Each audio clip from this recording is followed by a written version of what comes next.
This is the Lone Crater YouTube. We hope this video helps. You'll start by getting the basics ready. Charge the DualSense above 50% and plug it into your PC with a good USB-C cable.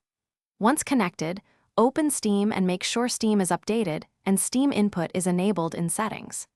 If you plan to use Bluetooth instead, turn on pairing now, but for speed use USB first. It avoids driver issues and confirms the controller powers and is recognized. This first step proves hardware and software talk before you change any advanced settings.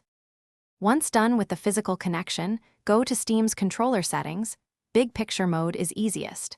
Enable PlayStation configuration support so Steam treats the DualSense like a native controller.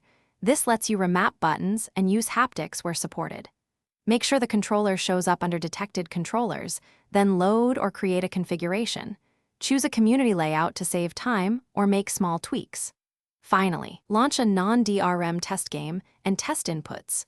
This verifies mappings and any vibration or gyro behavior.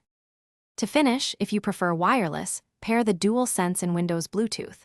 Hold Create and PS until the light pulses, then pair.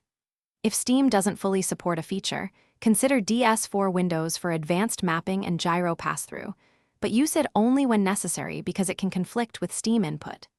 If controls aren't working, restart Steam, reconnect via USB to reset drivers, or update Windows controller drivers. Also check battery level. One tip: switching connection. Thanks for watching. Consider subscribing if we helped you.